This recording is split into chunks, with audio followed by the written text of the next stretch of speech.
Warning. This program may contain material of an explicit or graphic nature. Viewer discretion is advised.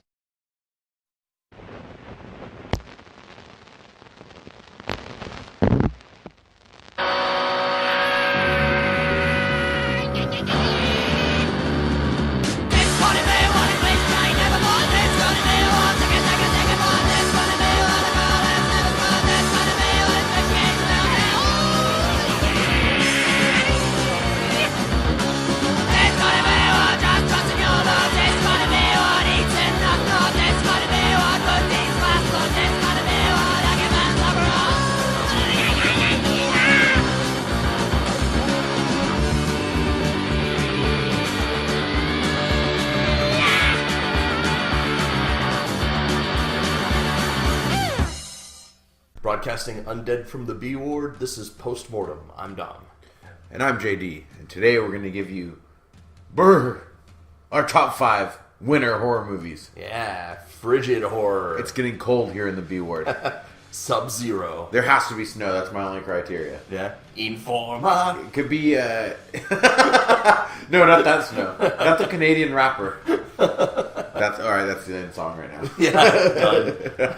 Yeah, the only criteria... And our rating system is obsolete Canadian rappers. Done and done. And so, yeah, my only criteria was snow, cold has to be involved. Doesn't have to be a plot point, just some kind of, winter horror movie. So, yeah, looking forward to this list. It's a good one. Basically, we froze the list from last week. Mm-hmm. The water list, and then we got cold and froze it, and that's how this list came about. We lowered the temperature and made another episode out of it. It's called recycling, and it's good for the environment. It is. So we'll get to our top 5 winter horror movies after we get to a little bit of horror news. Horror news. All right, horror news. I got some pretty funny shit this week. Nice. I got a good thing. Pretty much all my shit's positive. I think it's rare too, yeah. Awesome. It's rare that we got a double positive horror news. Had a shitty weekend, so that makes for a good way to look around it.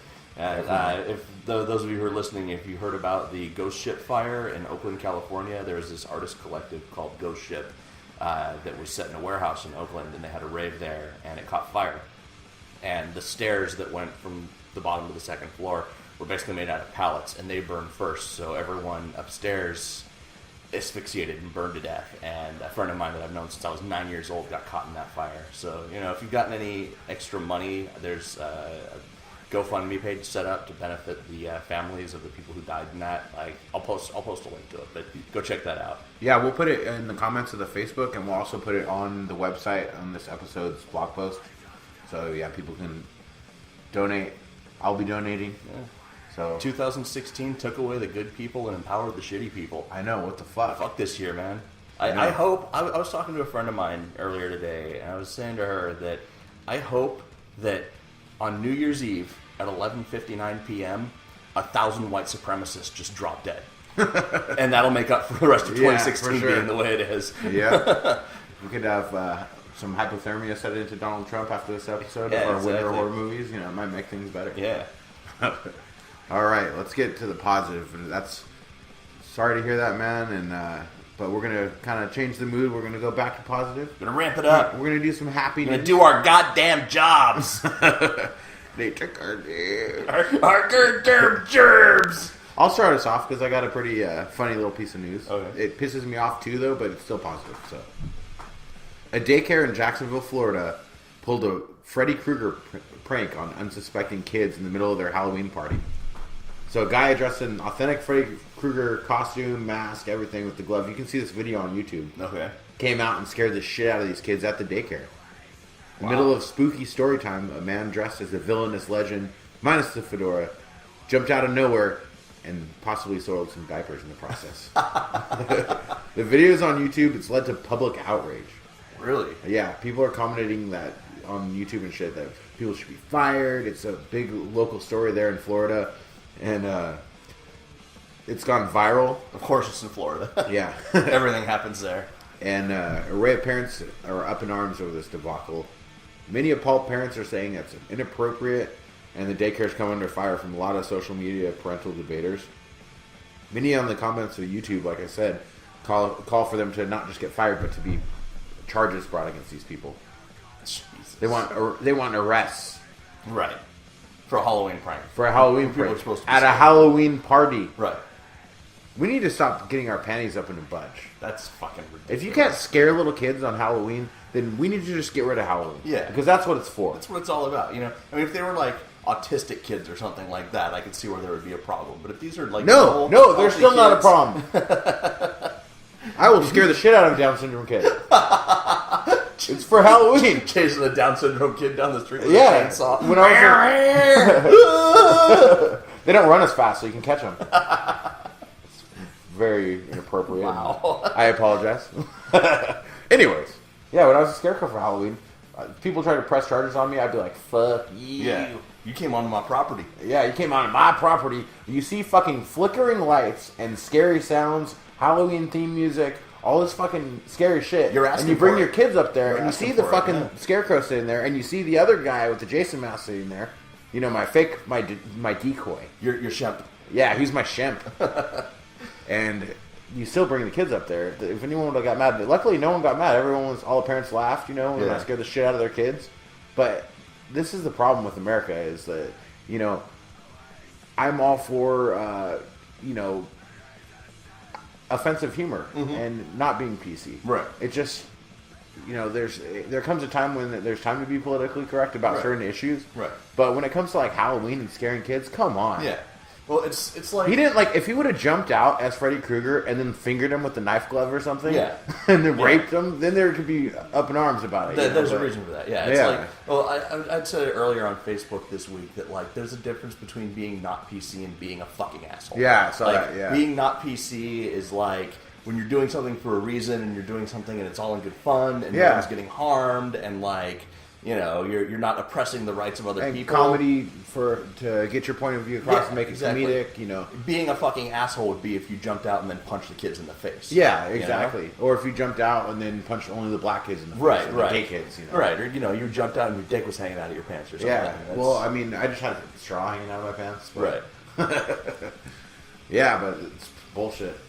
Put the fun back in Halloween. Make Halloween great again. That's right. You should get some red hats made. Make Halloween great again.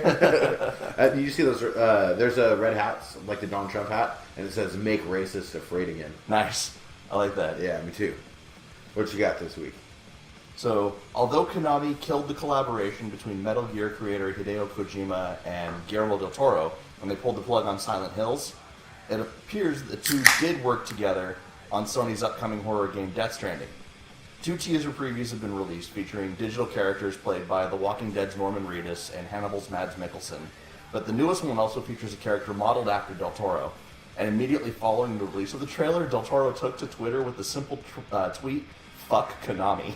That's awesome. So while any horror game helmed by Kojima with input from Del Toro is good enough to get my attention, and I'm considering buying a system just so I can play Death Stranding. What is it going to be on? Xbox One? Across, it's Sony, so it'll probably be on PlayStation. On the next-gen consoles. Yeah. It's not Oculus Rift or anything like that. Right. I anticipate cool things for this game. I'm a little sad because Konami didn't let them finish a game in my favorite setting, which is Silent Hill. Yeah. But still, they're going to take all the ideas that they had and put it in an original setting. Different name, which yeah. is probably going to be... It's going to be Silent Hill with another name. And Yeah, that's Silent Hill on Gilligan's Island, basically. Because you're shipwrecked. Silent Gilligan.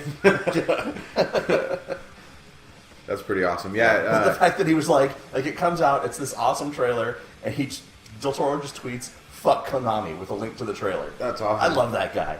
You know, I love Guillermo del Toro's films, as we both do. You know, as probably most of our fans listening do. And but I'll give you a controversial opinion. I have never liked Norman Reedus. I don't like Daryl on The Walking Dead. Yeah. I always thought he was flat. I don't like him at all. But this last season, there was an episode where he was put into this little cell. If you're not caught up, I'm not going to spoil it for you. But and he showed real emotion. Like He this came into season, his he's own. actually showing emotion and Nice. stuff. So he's kind of winning me over with his acting chops. So Nice. pretty cool. I And liked then- him in Boondock Saints. I thought he did a fine job. I think for what he Boondock was. Saints is overrated, personally. Yeah? Yeah, I'm just not too big of a fan of it. And Mads Mikkelsen, that's a strong name. Yeah. Sounds like a drunken hockey player. Mads Mikkelsen with a hat trick, folks. I'll say that Mads Mikkelsen is my favorite Hannibal Lecter. I know you told me that. I've yeah, it's said it fucking crazy. repeatedly, You put and- him on your list with serial killers, Yeah. but you said not Anthony Hopkins, Yeah. but the TV one. Yeah. I need to watch that. I've never seen the Hannibal Yeah, TV show. there's only 2 seasons of it because it got canceled after that, probably because it was super violent and crazy. But yeah, he's a fucking strong actor. He's very, very good at subtlety. Like he can do more with like a raise of an eyebrow than Anthony Hopkins did with all of his fucking mania. And Do you know that he never blinked during the entire... That's fucking awesome. that's cool. I'm not going to say Anthony Hopkins did a shitty job. I'm just going to say that Matt Mikkelsen did a better job. Wow, that's strong words. Speaking of serial killers, filmmaker John Borowski, who made the awesome documentaries on Albert Fish, Carl Panzram, H.H. Holmes, as well as serial killer culture, is developing Serial Killer Culture TV. It's going to be an episodic TV show on Amazon. Wow. Amazon original. Putting some backing behind this dude. You know, Nice. to see what he can do with some more money behind him, you know? And no censorship still. And no censorship still, yeah. It's going to stream on Amazon.com. If you want to find out more information, you can go to serialkillerculture.com. I just got done watching that Albert Fish documentary, and I actually had to watch it in sections. It's the best one. Not because it was boring, but because it was so fucking harrowing. It's awesome. Like when he talks about the shit that he did to the kids and the way that they convey it and the imagery that they use. Close up on butts getting whipped. Yeah. There's Monkey and Pee-wees whenever he talked about taking balls. They're Monkey and my Pee-wees. Yeah, that guy's good at what he does, and be interested what he can do with a big budget and a long format. Definitely, yeah. That was the inspiration behind our Serial Killers episode, was his film, so... Yeah. What else you got this week? Speaking of streaming media, Netflix is releasing a new film entitled Spectral on December 9th. It's an action horror sci-fi hybrid that's being described as Black Hawk Down meets Ghostbusters, following a special ops team who have to battle supernatural entities taking over a European city. Peter Jackson's Weta Workshop handled the special effects, and it looks pretty goddamn awesome based on the trailer. It looks like Netflix has now stepped into the realm of independently produced big budget action, and this shit looks fucking phenomenal. Really? Yeah. Netflix originals are pretty strong. Yeah. There's not many that are bad. I mean, there's stuff I'll never fucking ever watch that they make, you know. But as far as like the things that target, like I'm the demographic for it, that I've watched, pretty much all of them are good, you know. There are things that I'm not interested in because it's just not something that interests me. But it's probably good though. Like if you like that shit, like old ladies and shit, you know, old lady comedy and that kind of stuff. Maybe you'd watch those shows, and maybe they would be good to you. You know what I mean? Different genres, you know, things I'm not going to watch. I know you said that you liked the Luke Cage, right? Yeah. I'm not a superhero guy, so like I have no interest in watching that. But but I've heard it's great. You know, very well, and Daredevil and all that shit. So yeah, that's awesome. Fuller House. Fuller House, yeah. My daughter watches that all the time. I actually intend to watch it. I just don't have time to commit to it right now.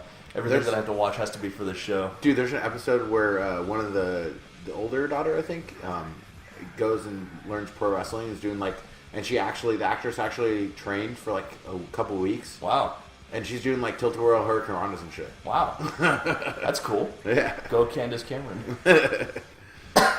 I would let Jodie Sweetin tilt-a-whirl, hurricane rana me. Yeah, either one of them. They've developed rather nicely over the years. They came into their own. Girl, you'll be a woman soon. My last bit of news, it's pretty short, but I want all you guys, Postmortem listeners, to know about this because you might be able to win something. So, iHorror.com has launched a new app that you can get on iTunes and Google Play. And if you go to their Facebook and like and share the app post, you'll be entered to win the Oculus Rift. Wow. They're going to give away a free Oculus Rift just by liking and sharing the app thing. So, I heard amazing things about the Oculus Rift, immersive horror games and stuff like that. Yeah. I'm actually going to get one. Nice. So I'm gonna go enter that. Yeah, you need to. Yeah, I did it. Yeah. Yeah, I'm going to get one by winning this contest. Yeah. Actually, don't like and share it because you're ruining my chances. Yeah.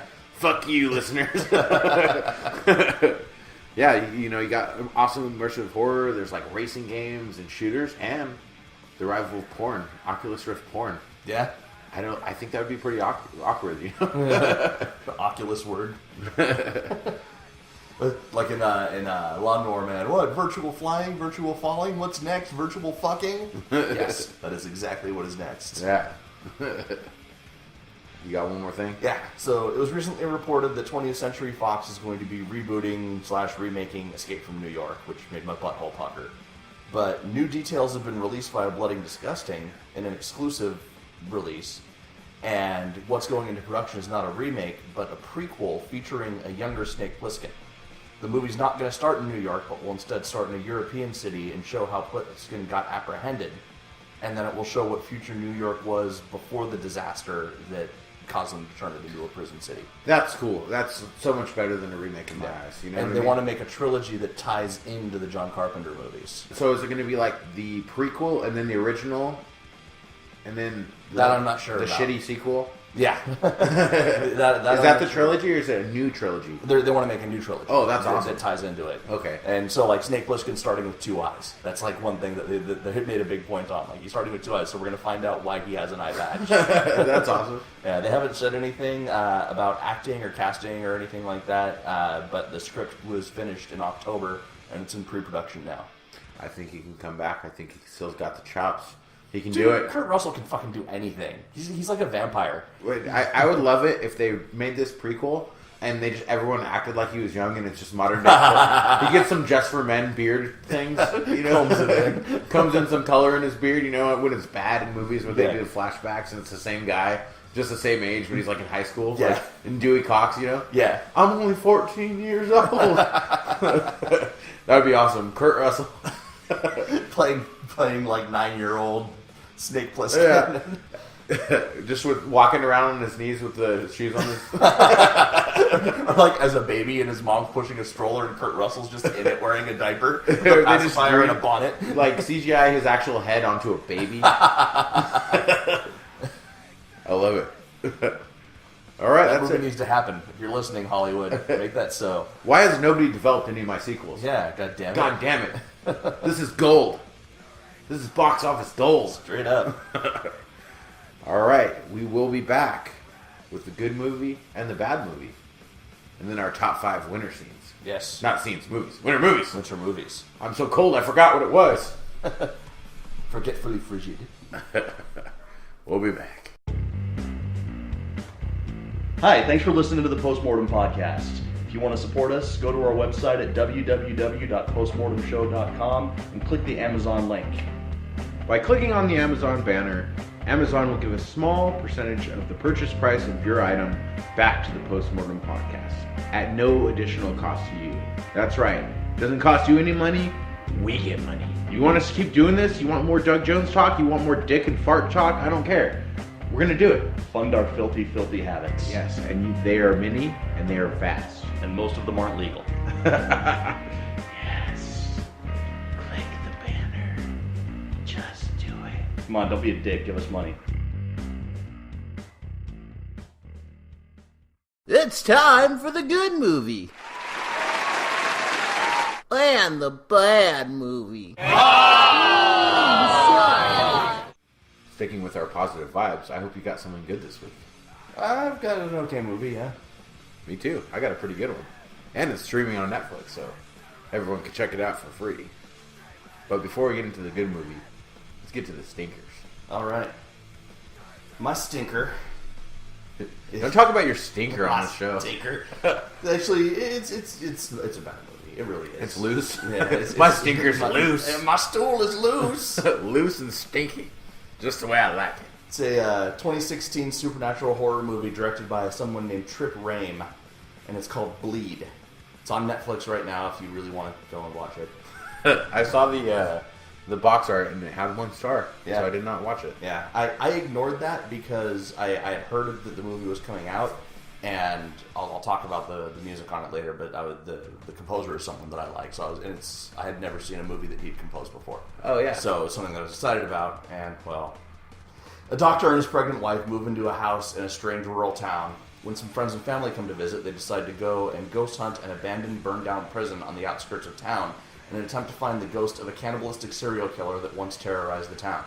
There they come face to face with the truth behind the legendary killings and a satanic cult of hillfolk with bad intentions for the pregnant mother. Hillfolk. Hillfolk. There's not enough hillfolk in horror. Oh wait, there's hillfolk all over the place. Yeah. So many that it appears that the hills have eyes. Yes, indeed. Yeah. So the movie looked alright for the most part. The sets and the camera work were standard and professional. The director clearly knows how to make a movie from a technical standpoint. Gore? Special effects and gore were a mixed bag. It was a blend of CG and practical. The practical looked good, and when there finally was some gore, it was pretty realistic. The CG was terrible, though. There was this ghost character that kept teleporting in and out of scenes, and it was like this black smoke coalescing, and it looked like someone had just like drawn the smoke with a pencil. It was fucking terrible. That's horrible. Yeah. And I think they spent more money on blurring out a girl's nipples in a bathtub scene than they did on all of the ghost effects. So in the they rest of the CG'd the movie. nipples away? They CG'd the nipples out. What? Yeah. Yeah. Fuck CG. Seriously, like, I don't like it at all. Yeah. There's times when they do it effectively, like we were talking about with grabbers, like when it's raining and it's dark, you don't really, it's passable and stuff like that. Right. When you're going to CG nipples away, that hurts my feelings. Yeah. Yeah, it does. And and I even like when she shot up out of the bathtub, I was like, did they CG out her nipples? And I went and did that frame by frame thing, like, when you're in 6th grade. Your VHS masturbating habits. Yeah, but it was more like for investigative journalistic reasons. And I watched it. Oh, motherfucker CG'd out her nipples. It was like full boob and no nipples, unless she just doesn't have nipples. But like, It's like a fucking Barbie doll. yeah, like a Barbie doll or something. In American Mary, doesn't that girl have that? Yeah, that's right. Yeah, she has her nipples removed. She looks Maybe like a that was fucking it. mouse. Yeah. Maybe it was the same actress. Yeah, so the characters in the movie were also a mixed bag. The victim characters were actually pretty decent for a contemporary horror movie. Like you cared about them? Yeah, they built each character up. They gave them their own motivations. There were a couple that had douchey tendencies, but it was all part of the character dynamic, as opposed to having everyone be douche for douche's sake. It was the hillbilly characters that were terrible. They were like Pumpkinhead sequel bad. Oh, wow. Yeah, like they were trying too hard to be creepy. Their accents were awful. The way their dialogue was written was like more pretentious and stupid than antiquated and backwoodsy. You know what bothers me is when it's like hillbillies, but they all have different accents. Like they're all trying to be hillbillies. But Yeah. they don't have like a uniform kind of accent. Yeah, like they would if they were like living in the hills. Like for instance, like Hills Have Eyes and stuff like that. If they're like a pack, Yeah. they would all have the same kind of accent. Yeah, You know but what like I mean? one guy's Southern, one guy's from West Virginia, one Yeah. guy's from fucking New York. Like, Yeah. I'm a fucking hillbilly. I'll fuck you up. I'm a fucking cannibal. Yeah, it was terrible, and the ghost was obviously modeled after Rob Zombie. He looked like a living version of the painting on the cover of Rob Zombie's Past, Present, and Future album. And I love Rob, and I get that he has an iconic look, but this shit is getting old. Yeah. Like, too many people have jacked this look for movies. It's becoming less iconic and more trite. They need to fucking stop it. Rob Zombie is Rob Zombie. He doesn't need to be in 3/8 of every independent horror movie. You're not being edgy or original by jacking his image. And it was cool for like The Dead Hate the Living. Yeah, 'cause no that one had done it before. It was like 1995. Yeah, Rob Zombie hadn't even made a movie yet. Yeah. So, yeah, and like up to the point that like the ghost even had like the X on his forehead, like Rob Was Zombie he also does. a midget? Was it a midget ghost? That would have been better. Bearded midget ghost. Bearded midget That's a good ghost rating would system drive as us well. So yeah, they just need to stop that shit. Like as soon as he popped in, I'm like, fucking Rob Zombie, and that's not in a movie. So yeah, fuck that.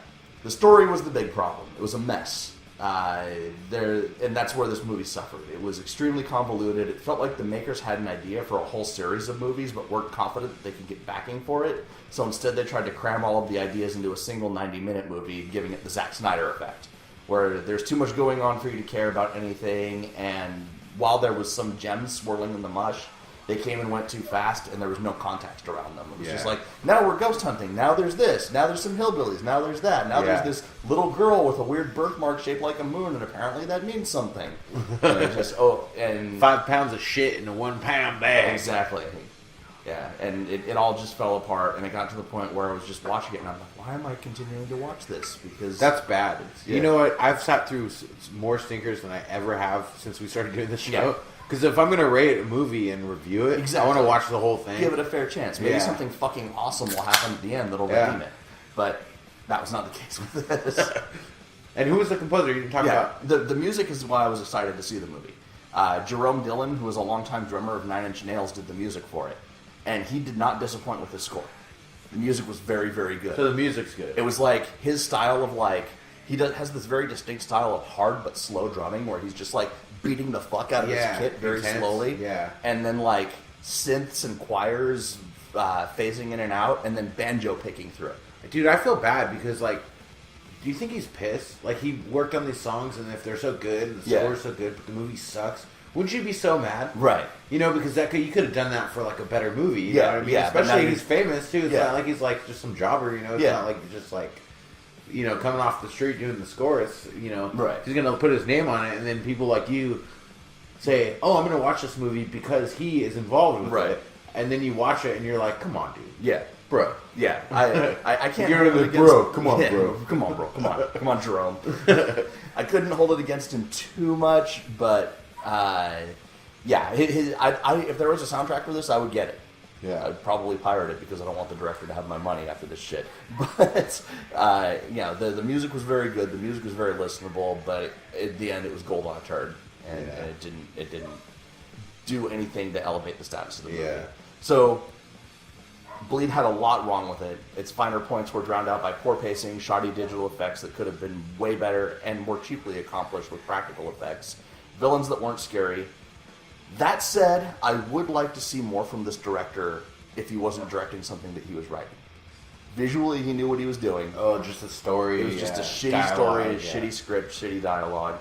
He needs to learn to take his time when telling a story and not blow his load on the screen all at once. Yeah. So I'm going to give this 4.5 out of 10 obsolete Canadian rappers. Obsolete Canadian rappers or disappointed Jeromes. You can take Right. it. Disappointed Jeromes. Sad emo makeup.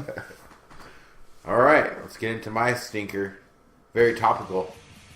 Now in theaters, I saw it the day it came out. This last Friday, we're recording this on Sunday. It'll drop on Wednesday. So if you guys haven't wasted your money on it, don't do it. But Incarnate is a pile of shit. 2016, written by Ronnie Christensen, directed by Brad Payton, and starring Aaron Eckhart.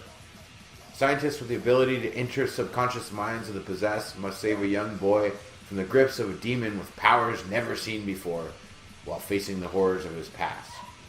When I heard about this movie, I was a little excited because it was a demonic possession movie that did not involve religion, and the doctor uses science to enter the mind of the possessed and reason with them to expel the demon and break its illusion.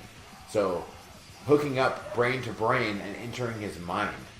Like kind of like Insidious, where the dad does that thing. Or what was the other one? Cell. Like, there's a couple movies. Yeah, like it's kind of like Cell, but Yeah. Exorcism Cell. Exactly, it's like Cell. Yeah, Exorcism Cell, basically.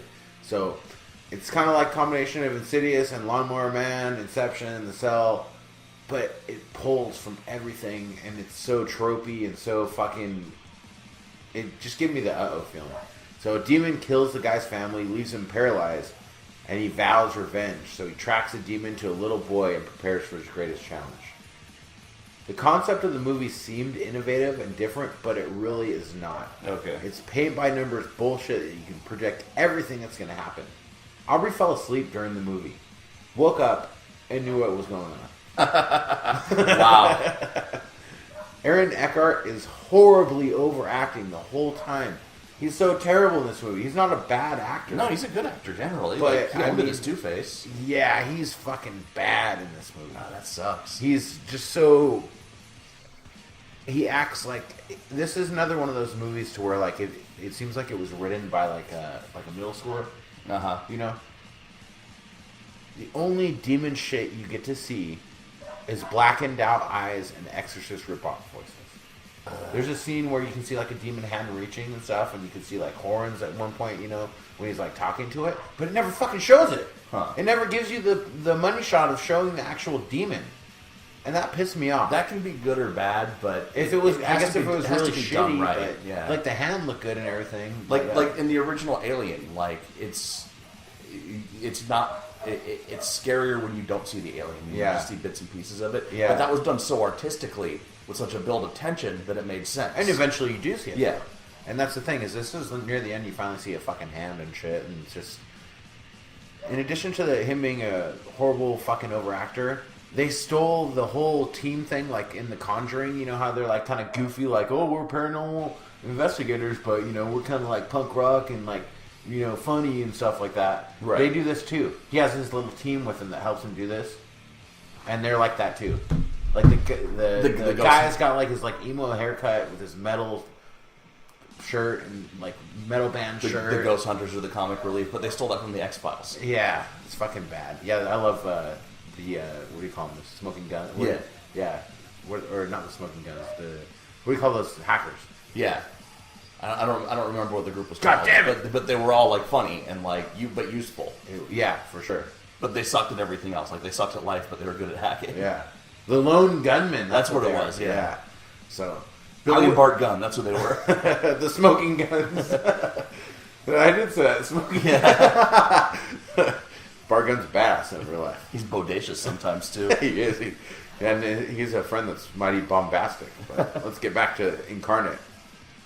I never would have seen this knowing it was PG-13 until Mike Flanagan had proved recently you can actually do PG-13 horror still with Before I Wake and the new Ouija Origin of Evil. Yeah. You know, because he knocked those out of the park being PG-13. So I'm like, okay. You know, I didn't even watch the trailer. I just heard about this movie. I was like, I want to save it because if it's really good, I don't like to watch the trailers for things and then like know what's going to happen because you can kind of it shows too much stuff nowadays in the trailer, you know.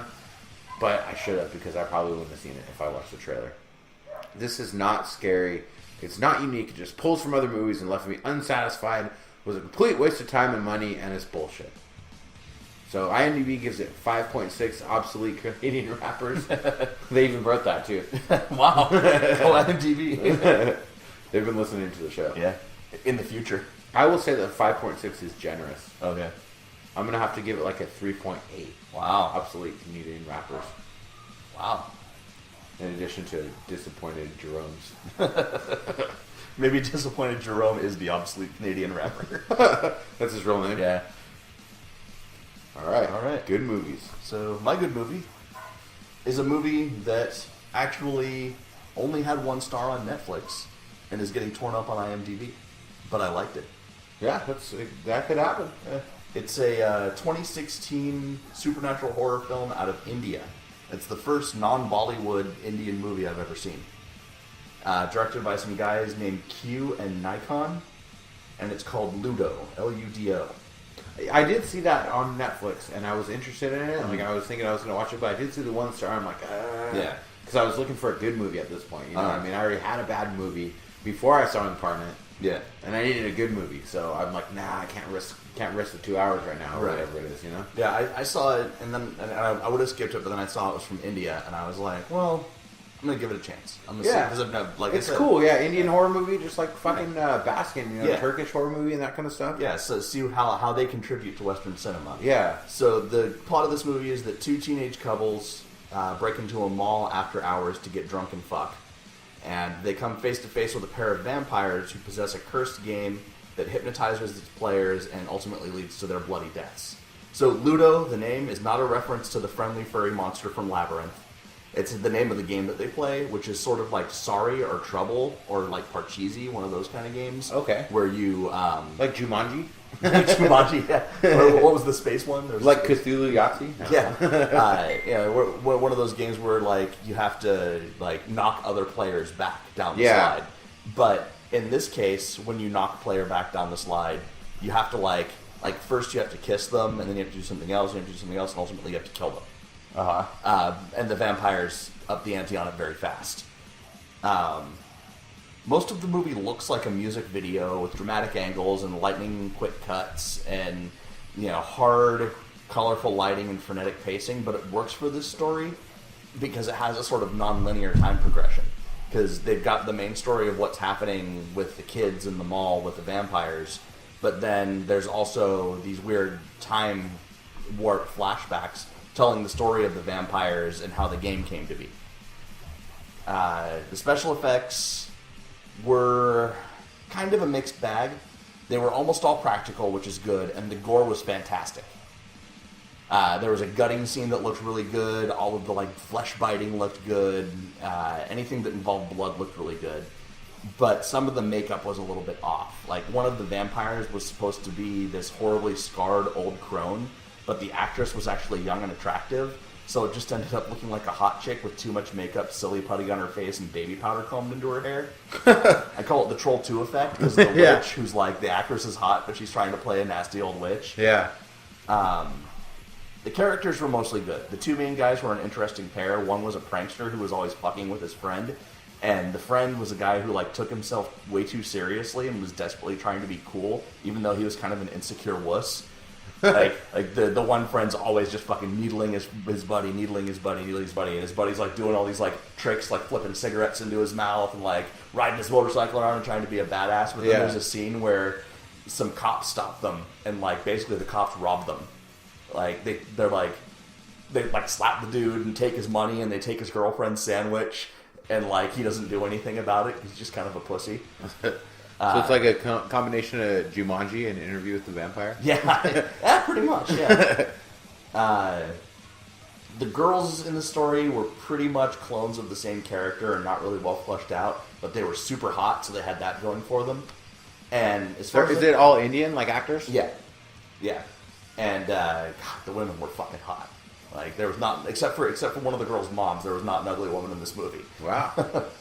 And the acting was fine across the board, even with the language barrier, because the movie is in Bengali. They still conveyed emotions that you could understand. Yeah, that's like Train to Busan was, Korean, but the acting was phenomenal. Yeah, even with the subtitles. You watched it as well, right? Yeah, and you could still feel what was going on. Yeah. The story was interesting. It got a little bit convoluted towards the end with all the time hopping, but I think that was more of a case of me not understanding certain cultural references, so I'm not going to be too harsh on it. There was like some Hindi stuff happening there. Because like the vampires came from like almost prehistory. Like they had to wear loincloths and shit. It's interesting too that they can make this movie in 2016 even with the threat of building that pipeline. Actually, they stopped building the pipeline today. I know, I heard about it. That's good. That's news. that's my dot, not the feather. Yeah, exactly. It's a dot, not the feather. That's what you're supposed to say. Curry, not pipeline. The music was also a mixed bag because like half of it was this Indian nu metal stuff that was fucking terrible. It was like Indian nu metal, like Limp Bizkit, but with like Bengali. Dude, voice. I gotta hear that. And it made even worse because they tried to subtitle the lyrics because the lyrics to the nu metal song was kind of narrated at the beginning of the movie, but they still tried to make them rhyme in English. So it was like these really forced, horrible, fucking angsty teenage high school rhymes, and it was bad, but the incidental score was great. It was like this hard techno that bled into industrial and like Indian music. And that's awesome. Yeah, and it was fucking great. Like that's something that I would want to listen to in my day-to-day life. And it was very fitting for the overall look of the movie, especially towards the end when things started getting convoluted. It was like dubstep and Bhangra mixed together to create this like chaotic feel. The good stuff is like a sitar hooked up to a distortion pedal. Yeah, exactly. So IMDb and Netflix reviewers have torn this movie to shreds, but I enjoyed it. And what most people are criticizing, I think, is the cultural differences that don't really translate well into a Western-style film. Yeah. But it was a good submission, and I'm very curious to see if we get more Western-style horror out of India. Yeah, it seems like little countries are starting to pop up with the horror. Yeah. It's taken a long time to get there, but it seems like, we're getting a lot more foreign horror movies that are good. Yeah. There's always been good foreign horror, but from places that have not had horror movies ever. Yeah. And they're doing good stuff. Everyone knows France and Germany and, Europe, makes France horror. is still my favorite right now. Yeah. I don't think anyone's touching France. Yeah, they don't give a fuck. But Spain, like Sequestrados, I'm not too good in my Spanish. Right. Is, to me, one of the best fucking movies ever. Have you watched it? No, I haven't watched it You yet. gotta watch that. I gotta see It's that. on Netflix still. Okay, so cool. you gotta check it out. They actually have it at Walmart in the fucking Blu-ray bin for $3.77. Wow. Shit. Yeah. I don't think they know what they have. I don't think so either, because it's the uncensored version and everything. Wow. So, Netflix gave this 1 star. I think IMDb gave it like a 3 or something like that. I'm going to give it 7.5 out of 10. Jerome the Disappointed Obsolete Canadian Rappers. What would be really cool is if we could find a Indian cover of Informer by Snow for this episode's music. let me call my contacts in India and see what I can make happen. I have My Good Movie is also one that IMDb is rating pretty low, like 5. And but Netflix kind of knows me pretty well, and it said that I would like this one 4 stars, which was pretty close. So, 2014 body horror sci-fi mystery thriller is how I would describe this movie. Okay. Written and directed by Leigh Janiak, starring Rose Leslie, who's Ygritte from Game of Thrones, right? The wildling girl that fucks Jon Snow in the cave. Yeah. and Harry Treadaway, who I have no idea who he is before this. It's called Honeymoon. Have you seen it? No. I think you'd like it even more than me, actually. Okay. So, young newlyweds Paul and Bea travel to a remote lake country for their honeymoon. Shortly after arriving, Paul finds Bea wandering and disoriented in the middle of the night. As she becomes more distant and her behavior increasingly peculiar, Paul begins to suspect something more sinister than sleepwalking took place in the woods. So the cold open has Paul and Bea recording videos alone, alternating, kind of like The Real World or something like that, where they're like talking about each other when they're not there. And then getting to the cabin for Honeymoon Fuck Fest 2014. Okay. Having just recently went on my honeymoon in a cabin as well, and still being sore to this day, I can relate. They seem very happy together and talk about maybe having a baby someday. It's hard for me not to think of her calling him Jon Snow.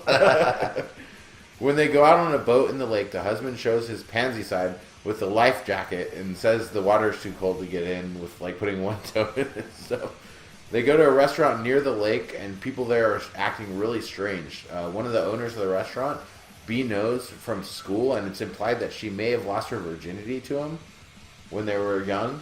Okay. But the wife tells him they should leave and gets all weird, like runs off. Leave this place, we will hurt you or something like that, she says. Which is kind of creepy, you know? Yeah.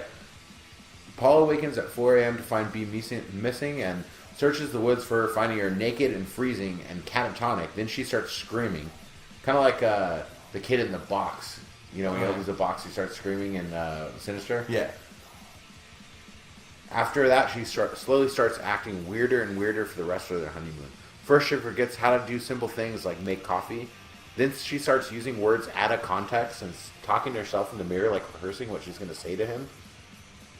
Like, no, I'm just tired. I kind of have a little bit of a headache. No, I'm just tired. I kind of have a little bit of a headache. And then he sees her doing this and he's like, what the fuck? And he comes out and he's like, are you alright? She's like, yeah, I'm just tired and I have a little bit of a headache. Oh, like, wow. Yeah, like that's creepy. Yeah, that's really fucking weird. So then her excuse is she's just tired. He finds some strange bites on her leg and she passes it off as mosquitoes, but it's like a weird pattern to where it's not mosquitoes, you know. Things get increasingly weirder, but this movie is a slow burn.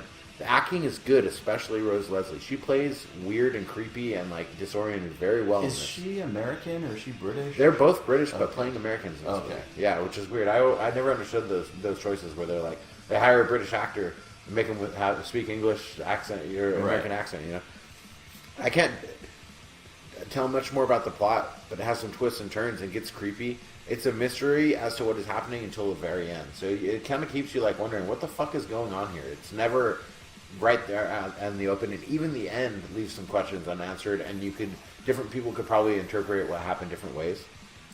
While this is creepy and well acted, it does have a few problems. One is that the night shots are too dark. Yeah. When they're outside at night, everything's too dark. I watched it in the day too, so I had a mild glare on my TV, so that could have been. But still, you know, just they need a little bit more light. I hate that when you can't tell what's going on because it's too dark. So it may be a little too slow for some people, but to me, it was a good build-up.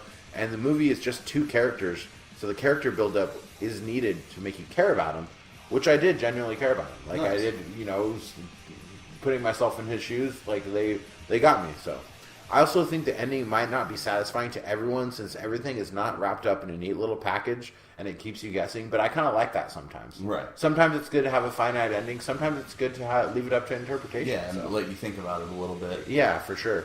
Netflix thought I would like it 4 out of 5 stars. IMDb gives it 5.6 out of 10. I'm going to go ahead and give it 7.1 Disappointed Jerome, the obsolete Canadian rappers. 7.1, you know, not the best movie ever, but I think that you'd probably give it an 8. Check it out. It's on Netflix streaming if you got some time. What's the title again? It's called Honeymoon. Okay. Oh, yeah, I saw that in my list of recommended movies. Yeah, check it out. I really think you'd like it even more than me. So. Cool. All right, that's the good movie and the bad movie. It's time to turn the heater on. Time to turn the heater down. It's time for us to get completely naked and rub our bodies together as a source of warmth to survive through the winter of the top 5 winter scenes. Can I be the little spoon? You could be the little spoon. I'll let you be the little spoon this time. But like, you know, if you lick the pole, your tongue is... Okay, this is going way Wow. dark places. All right, we'll be back with the top 5 winter horror movies. Hi, thanks for listening to Postmortem. We need money. Yeah, we have no advertising budget. We don't want your money. We want you to share this shit. Tell a friend. Tell an enemy. It doesn't matter. Tell your grandma. Tell your grandma's grandmother. grandma. Tell your dog. If he's like my dog, he might be interested. Yeah, that's right. We talk a lot about dogs on this show. We do. We're a horror/pet podcast. God damn it. So spread the shit around. If you guys get a chance, give us a rating on iTunes, Stitcher, SoundCloud, YouTube. Leave us a review. Hopefully it's 5 stars. Tell us what you like. Tell us what you want more of. And share this fucker so we can get more ear holes and get that good advertising money so we can use it. I need drugs. Tom needs drugs. He needs to refill his prescription. These are legal, prescribed drugs. That's right. I got a prescription. And I need crack. Thanks, you guys. Thanks for listening. We appreciate it. We appreciate all your emails. And hopefully next week we'll have another real sponsor. We'll be re-recording these old messages. That sponsor could be you. That sponsor could be you, so send us your shit. We're easy.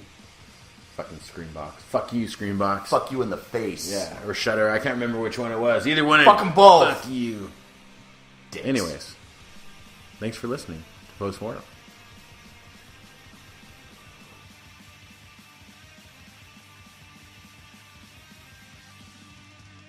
And we're back!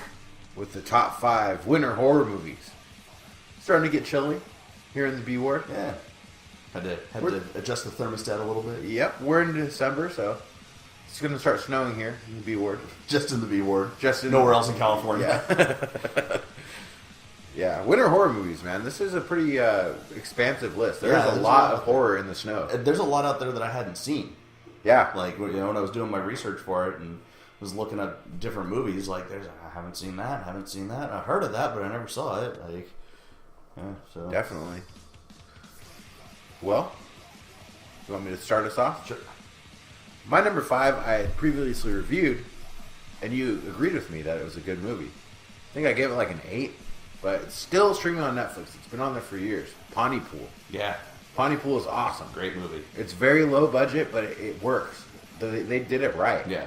If you haven't seen it, it's a movie about a radio host who broadcasts these emergency warnings and shit because something weird is happening to the residents of this town, and it's in Canada, right? Yeah. Yeah, it's in the middle of the snow. Everywhere is fucking freezing. There's a blizzard at the time, and everyone's going batshit crazy. Yeah. And the lead actor is just amazing. He just knocks it out of the park in this movie. And I'm not going to say it's necessarily a zombie movie, but that's the closest thing I can approximate it to. But it's like the most original interpretation of what a zombie is that I've seen in a long time. Yeah, it's kind of like The Crazies in a way. Yeah. The fact that it's not like a zombie, it's just like people are getting crazy. Right. And rabid and shit. Yeah. You know, like.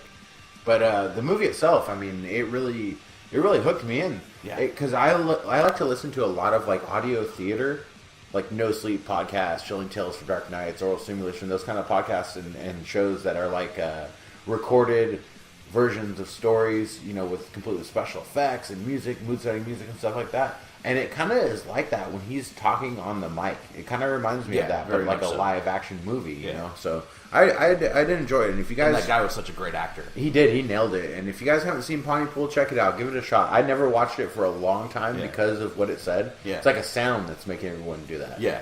And then the language. It's like the virus is in the language. Yeah. So, yeah. But if you guys haven't seen it, check it out. It's still on Netflix. I avoided it for years, but I'm glad I saw it. I only watched it because a friend of mine recommended it to me, and I trust his Yeah. taste in movies. But I'm glad I did. It's a very good movie. My number 5 is 30 Days of Night. Yeah, 30 Days of Night's on my honorable mentions. I'm a big fan of the comic book, and the movie was actually pretty faithful to the comic, which is one of the things that I really liked about it. And just the idea of, like, you've got vampires, and of course vampires can only come out at night, so what do? They go to Alaska because it's night for almost a month. Yeah. And they can just go and wreak havoc. Yeah, it's pretty cool. Pretty cool concept. Yeah. I'm a little questionable about the casting of Zeke from The Faculty as the sheriff. Yeah. That's the only thing I didn't really like. Vampires are cool, though. Like, the way they sort of They did it digitally, but it was very subtle. They distorted their faces a little bit, like an Aphex Twin video almost. Yeah, I liked the effects on it. It was good effects, good gore and stuff. And they had a cool language, like they spoke their own language, but like whatever they were saying, like it was a made up language, and there was no subtitles. You could still understand what was going on because of the way the actors played. Yeah, that's pretty cool. Yeah. All right, my number 4 is one I told you about. I also reviewed this semi-recently as one of my positive good movies of the week. It's got a lot of Frozen elf dick, though. Rare Exports, A Christmas Tale. Yes. I still haven't seen this. You still haven't seen it? Yeah. Oh, dude, it's December. You got to watch it. It is one of the best Christmas movies ever, in my opinion. Wow. Better than Die Hard? Yes. Wow.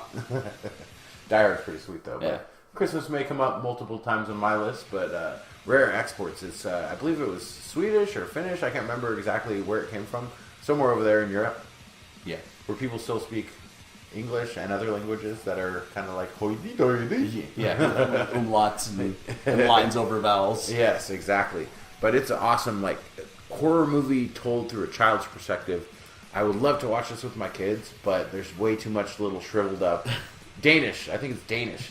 Danish elf dick. Danish dick. Yeah, and then Santa's like Krampus. He's like a demon, kind of frozen in ice, and all these elves are coming everywhere, and they're all like naked old men, naked skinny old men in the snow. Yeah, it's a weird movie, but it's really good. I've seen a lot of naked skinny old men in the last couple of weeks, so yeah. It might really terrify you. Yeah, it might bring some flashbacks. My number 4, speaking of Krampus, is Krampus. All right. Which is actually my only, I believe, holiday movie on this list. Yeah, it's on my honorable mentions. I really like Krampus. It was a fucking great movie. It was a great PG-13, holiday horror movie. Super creative. And I love the end. And I don't want to give away the end, but the end is where winter really comes into play on it. Yeah, I like it, and I like that actor. He was the brother in what was it? Is it Step Brothers? Yeah, the brother in Step Brothers that sings. Yeah. And when they're in the car, and he tells them, "Don't. Why did I pay the singing lessons for you?" And they sing the Guns N' Roses song. Yeah, yeah, and he did good, and it's a good little comedy horror movie. Yeah. Kind of underrated in my opinion. Yeah. There wasn't a lot of talk about it when it came out. So. Just like Trick or Treat, Trick or Treat. Yeah, Trick or Treat's awesome, and it's the same director. Oh, it is? Yeah, I didn't know that. Yeah, so it's that guy makes really, really good movies out of really, really stupid concepts. Yeah, and that's an art form in and of itself. All right, number 3. The rest of my list is pretty much, some of the greatest winter horror of all time. Not so many deep pulls like Pontypool and Rare Exports, but my number 3 is Gremlins. Oh yeah, that is a winter horror movie. It's a winter horror movie. It's Christmas, and I fucking love me some Gremlins. Fuck yeah. I've seen that probably like 200 times when I was a kid. I've showed it to my kids. The Mogwai. There you go. You're going to tour with that still, right? It's fucking A. Carnegie Hall's going to book me. Just to do that for 10 seconds? Yeah, exactly. $200 a ticket. Yeah, Gremlins is amazing comedy horror movie. Good creature feature, Everyone knows Gremlins. Yeah, so I don't need to. Probably one of the best creature features ever made. That was really the pinnacle of creature features. Yeah, for sure. And it's often imitated, never duplicated. Yeah. There were so many ripoffs. Munchies, Ghoulies, Spookies, Critters. The whole fucking. That's a genre. Is Gremlins ripoff is its own genre now. For real. Yeah. If you guys haven't seen Gremlins, what the fuck are you doing? Yeah. What are you doing with your life? Why are you listening to this podcast? You don't even like horror movies. Yeah. Go hit yourself. Hit yourself in the taint. Taint punch. With a ruler. Just the ruler. Flick it. The metal ones. Yeah. Like the yardstick metal. Flick yourself in the taint with an architect's ruler. All right, number 3. My number 3 is a tie between Dead Snow and Dead Snow 2. All right, yeah, Dead Snow's on my honorable mentions. The more I think about it, the more I think I actually like Dead Snow 2 better than the first Dead Snow. Because in the first Dead Snow, they were trying to, pay tribute to, Evil Dead and a bunch of different horror movies, where Dead Snow 2 really stood on its own as its own story.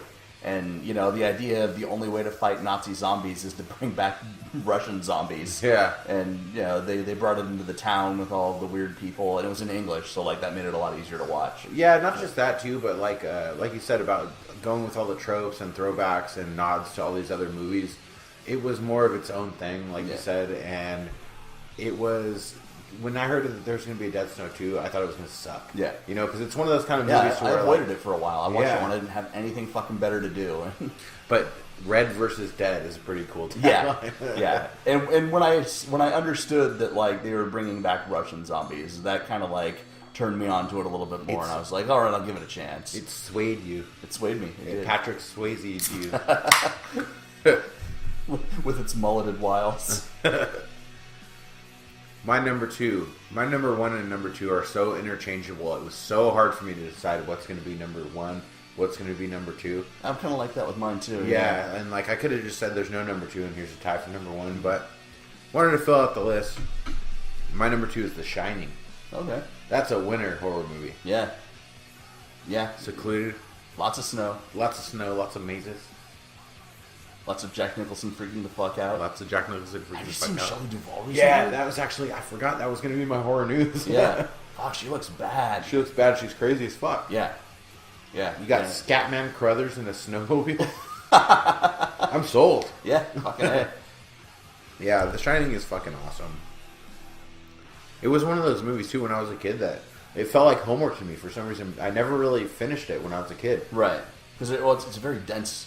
It's a Kubrick movie. It's long too, yeah. But I loved Clockwork Orange when I was like in 6th grade. Right. So it's very strange to me that I never and that's not even a horror, you know. Yeah. But later in life, when I rewatched it and sat through it all in one sitting, I fucking love The Shining. Yeah. I'm harsh on it because I mean, The Shining was the first horror book that I'd ever read, so it like has a very, very special. You read the place in book my before heart. you saw the movie? Yeah, I read the book Yeah. before I saw the movie, and they're very different. Yeah. And like Stephen King hated it, you know, Yeah. but signed an agreement that he wouldn't say anything until Kubrick was dead. But after I watched that 1402 documentary and kind of went back and watched it with the ability to separate it from its source material, it's Kubrick. Like, Oh, you mean Room 234? 234, yeah. 1408 is a different. Oh yeah, that's kind of a rip-off. Actually, Yeah, of The it Shining. is, yeah. Yeah, but no, He ripped off himself. He Yeah. does that. Stephen King rips off himself a lot. Yeah. So does Dean Koontz. They both rip off Yeah. themselves a lot. They go to the similar plot devices and themes from Yeah. their old books and re-release a new book 30 years later with the same plot as the other one, just different characters. But it makes some money. Yeah, have I you, guess have so. you read Doctor Sleep, the sequel to Shining? No. I haven't either. But it follows Danny as an adult. Oh, cool. And like being a psychic and trying to like do shit. So at some point in time, I need to read that. Yeah, I want to check that out too, yeah. My number 2 could have been my number 1, and my number 1 could have been my number 2, like yours. And my number 2 is Ravenous. I love Ravenous. It's on my honorable mentions. Yeah. It does have a lot to do with winter, but for some reason it wasn't. I put it on my honorable mentions because I remember snow and stuff, but the cold didn't really stand out to me as a major part of the movie, so I put it on my honorable mentions. But that's a fucking good ass movie. It's a great movie, well acted across the board. Yeah. Like every Donner single Party, performance right? is It's believable. loosely based like on the Donner Yeah, Party. yeah. Well, but like the guy comes back and he's a cannibal. And, yeah, it's you ever see Cannibal the Musical? Yeah, I love that Yeah, shit. yeah. Cannibal the Musical and Ravenous are kind of like It's- two different takes on the same story. Cannibal the Musical is on my honorable mentions. Nice, nice. Spidoinkle. All right. Anything else you want to say about it? Yeah, Ravenous is fucking awesome. Just watch it. Gary Oldman, right? Is it Gary Oldman or someone that looks like him, kind of? It's someone who looks like him. Yeah, I don't Yeah. think he's actually in it. Yeah, it's a fucking good ass movie. It is on Netflix as well, I believe. Yeah. So, my number 1 is The Thing. Mine is too. I figured it would be. That's why I was like, it was a toss up between The Shining and The Thing. I'm like, you know what? Dom's number 1 is going to be The Thing. Let's just line up. We can wax about The Thing. Yeah. Fucking great winter horror movie. Not the remake. No, nothing. You know, I even enjoyed the remake. It wasn't anywhere. It didn't touch the original. But Those effects are so ahead of their time. Yeah. I don't, I'd be hard pressed to say a movie that has better effects that is current. Right. Or that has ever been released. Yeah. And some of those combinations of things in The Thing. yeah, everything When it's changing forms. is believable. Everything's believable. It's fucking gross looking too. It's great, like body horror kind Yeah. of, The spider head and the fucked up dogs. Yeah. And the snow being like a major enemy, you know? Like Yeah. they have to. It's not just the thing. Yeah, they could Yeah. die in the cold too. Yeah. Yeah. So that's Yeah, why it's the it's best a winter trap horror for movie them, to me. Did you ever play the Thing video game?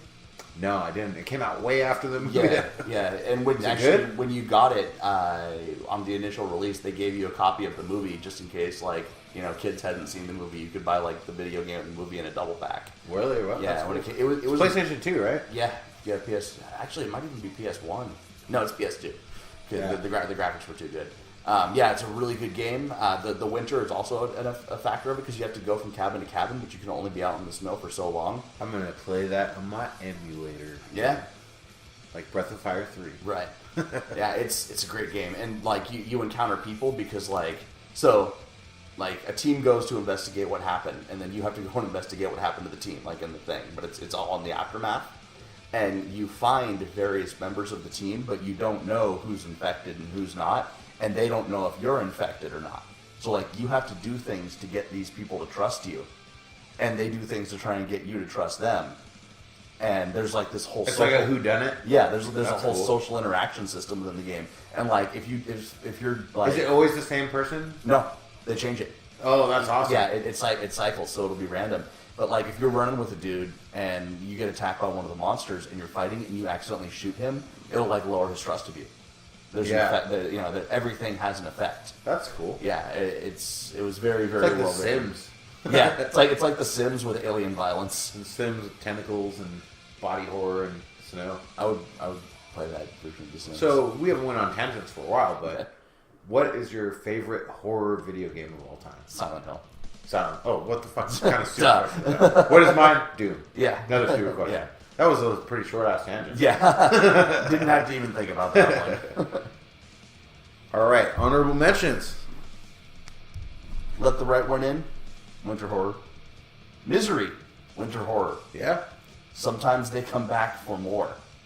That one is horrible. Yes, it is. Sometimes they come back as great, but Yeah. the sequel is Yeah. ungodly. Ungodly, but they use the snow well. The snow was used well for the shitty movie. And speaking of shitty movies, but you can't have a list like this without mentioning it, Jack Frost. Oh my god. I didn't even put it on my honorable mentions. Doesn't he fuck a girl with a carrot or something Yeah. in the shower? Yeah. It's fucking awesome. Is that it? Yep. Most of mine we've already talked about. Dead Snow, 30 Days a Night, Cannibal the Musical, Ravenous, a couple other ones. Frozen, that movie I reviewed a while back. Yeah. With the princesses. Right. Yeah. And the Olaf guy. Yeah, the snowman. No. You want to build a snowman? Which is a ripoff of Cannibal the Musical because they have Let's Build a Snowman. Yeah. Now the Frozen, that is like a survival horror. Yeah, on the you ski lift. where the actual winter is the main bad guy. Right. You know. So Storm of the Century, Stephen King's Storm of the Century. You ever see that? No, I never saw it. Give me what I want, and I'll go away. You need to see that, dude. Yeah, is it good? I It's very good. Because It's a TV miniseries, yeah. Because I just saw, I'd just seen Dreamcatcher when Storm of the Century came out. And Dreamcatcher was Also so on my bad. honorable mentions. Yeah? I love Dreamcatcher. Really? Dude, it's ass worms that go in your ass and eat and kill you. I mean, yeah, conceptually that's a good thing, but Yeah. it's a good thing, quote unquote. But Morgan Freeman is so terrible in that movie. yeah, if Morgan Freeman is bad in a movie, like there's a problem. Yeah. I like it because I like, I like I like Thomas ass Jane. worms. Yeah, I like ass worms, you know. You know, my favorite part was not the fucking Duddits guy. That guy was horrible. But the red-haired kind of guy, when he first gets like kind of possessed or whatever, and the look on his face when he smiles in the snow, that's iconic to me. Yeah. So yeah, the movie itself, I would probably I'd give it like a 6. I wouldn't be I'd give it like a 4. Yeah, I figured you would, but but yeah, Dreamcatcher is on my list. Silent Night, Deadly Night, Fuck yeah. the ultimate holiday horror. Mama. Oh yeah. That's a winter horror. It is. I'm surprised that wasn't on. The only reason I didn't didn't make my even cross 5 my was mind. I know you love Guillermo del Toro as much as I do, Yeah. probably more even, and I figured it'd be on your list. Krampus was also talked about, and The Road. Do you ever see The Road? Yeah, it's a good movie. It's really good. It's not really horror, but it's more pretty horrific. Yeah. It's just that movie hurts to watch. It's so Yeah. slow and draining. Everything's gray and white. You know, it's very dreary. Yeah, it makes you feel like you're there. Yeah, and it sucks. Not the movie, but to be there. to would be suck. there, yeah. Yeah. Not a world you want to live in. No, not at all. So, I'm ready to warm up. Yeah. Put on my parka, Turn on my fireplace. my, Sit down my there. scarf. With a cup of hot tea. Yeah. I'm going to heat up one of these beers. Like hot chocolate. I'm going Right. to put it in a pan. Heat it up. Put some marshmallows in it. That might be good. Like like a chocolate stout in hot chocolate. Yeah. That might be good. Like Red Robin has these chocolate milkshakes with Blue Moon in them. And they're Dude, good. Red Robin is so fucking overrated to me. So we went there before. We went there before we saw Incarnate. Me and Arby went there. Uh-huh. We got 2 drinks each, and like I got a veggie burger, she got a burger, and we got some. That was about it. Just our size, you know. And we ended up spending like fucking $70. Yeah, it's way overpriced. It's for what it is. I mean, like it's not fine dining to get a fucking beer and a burger. You know, not at all. So, yeah. But their beer shakes are good. Yeah. I'll try that. Make a beer shake. Yeah. I'm gonna shake my beer up and drink it. Oh hell yeah! Just by yourself, Yeah. acting like Stone Cold. How do you know I haven't already done that? I'm sure you have. So, All right, well. That wraps it up. That concludes it. time to get in our blankets. Time to strip down, completely butt naked, and rub our bodies together to get our warmth back. For frictional warmth. So, as H.P. Lovecraft once said, while zipping up his Snuggie. Snuggies don't have zippers. They don't? They don't. How do you get It's like a backwards jacket. You just put it on backwards. Really? Like a backwards jacket blanket thing. Oh, fuck. H.P. Lovecraft So, said he had a zipper on it. So, as he once said, while rubbing his naked body against another man. Against H.R. Geiger. Against H.R. Geiger. If it smells like fish, Throw the fucker back. Actually, before you push stop, I gotta talk about something that I was talking about with Michelle last night that is funny, involving Biff, and the audience needs to hear this. And Biff has a cone on, by the way, Yeah. because he's fixed. Yeah. So this is like the what do they call it when like at a concert when the band goes off stage and they come back out and play more Encore? songs. Yeah, this is the encore for Postmortem. Okay, so you got Biff like in his cone. Yeah. Looks like a bell. Yeah. We need to dress up like Santa and like get a red pot on a green hook and go stand in front of a store and just hold Biff by his back legs and shake him back and forth. Try and collect money for the Salvation Army. Ding, ding, ding, ding, ding, ding. He wouldn't even like ring normally and go, Dirt, Yeah. dirt. They cut my balls off. And that's it. go like that, go like that. 1, 2. Informer, you know, said enemies know me, I'll go blame. I think you put one down. Detective Mulder says the enemies know me, slap somewhere down the lane. I think you put one down. Informer, you know, said enemies know me, I'll go blame. I think you put one down. Detective Mulder says the enemies know me, slap somewhere down the lane. I think you put one down. Police are coming for me now, they blow down the door.